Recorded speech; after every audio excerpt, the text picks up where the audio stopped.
ternyata masih ada beberapa nasabah-nasabah lain yang mengalami hal serupa ya.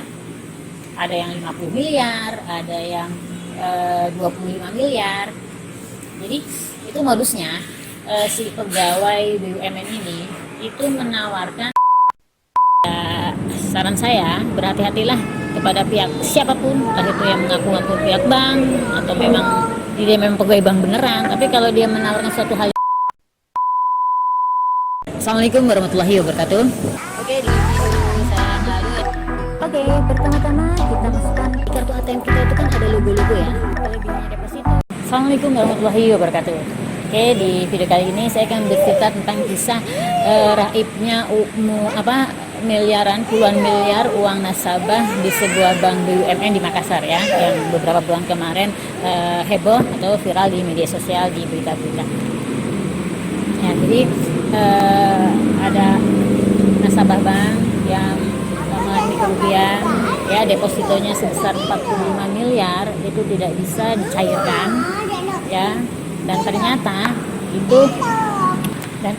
ada oknum bank ya, pegawai bank BUMN itu yang melakukan tindak kejahatan ya. Jadi itu sifatnya oknum ya, pegawai bank itu yang menyalahgunakan wewenangnya sehingga menimbulkan kerugian untuk banyak nasabah. Ya, ternyata nggak cuma salah satu orang itu saja yang 45 miliar itu, yang hanya 45 miliar itu yang depositonya tidak bisa dicairkan. Ternyata masih ada beberapa nasabah-nasabah lain yang mengalami hal serupa ya. Ada yang 50 miliar, ada yang 25 miliar. Jadi itu modusnya si pegawai BUMN ini itu menawarkan deposito kepada beberapa orang ya, menawarkan deposito dengan bunga yang cukup tinggi, yaitu 8,25%. Ya, kalau menurut saya itu nggak wajar ya. Deposito itu kan biasanya sekitar 7% ke bawah ya. Kalau 80% lebih itu kalau sudah 8% itu sudah mirip seperti sukuk ya, seperti surat hutang negara ya, seperti obligasi. Jadi udah tinggi sekali. Nah, itu nggak wajar untuk sebuah deposito dengan tingkat bunga sebesar itu ya, 8% ke atas. Nah, jadi dia menawarkan, para nasabahnya ini pun tergiur dengan bunga yang dijanjikan, yang dijanjikan oleh pihak bank ya, oknum bank itu. Nah, kemudian mereka menyetujui untuk mendepositokan uangnya di bank itu ya. Kemudian setelah para nasabah itu menyetorkan uangnya di rekening di bank tersebut, para nasabah itu ya, itu diberikan slip kosong untuk ditandatangani dengan alasan katanya untuk memindahkan dana dari rekening biasa ke rekening deposito. Seperti itu alasannya ya, alasannya si oknum bank itu. Namun ternyata yang terjadi adalah uang para nasabah itu ditarik ke rekening bodong ya, rekening fiktif. Jadi slip itu disalahgunakan, yang sudah ditandatangani ya, slip kosong itu yang sudah ditandatangani itu digunakan untuk menarik uang dan dipindahkan ke rekening fiktif ya, uang-uang itu. Jadi mereka uangnya tidak dimasukkan ke rekening deposito ya, tapi dimasukkan ke rekening lain ya, rekening bodong yang dibuat oleh si oknum bank itu.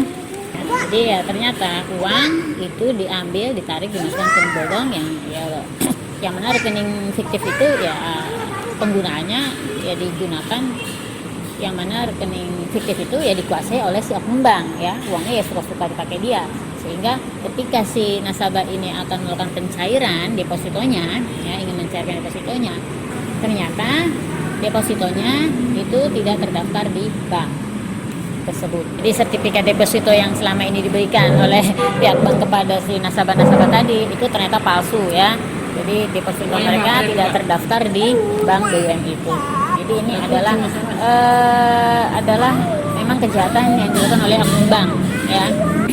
Maka ya saran saya, berhati-hatilah kepada pihak siapapun, entah itu yang mengaku-ngaku pihak bank atau memang dia memang pegawai bank beneran, tapi kalau dia menawarkan suatu hal yang tidak wajar, dia menawarkan bunga deposito yang tidak wajar ya, seperti 8,25%, ya itu ya kita harus hati-hati. Kita harus konfirmasi dulu mungkin dengan pejabat bank yang lain, karena uang yang akan ditanamkan, yang akan depositokan itu kan, yang akan diinvestasikan itu kan nggak sedikit, puluhan miliar.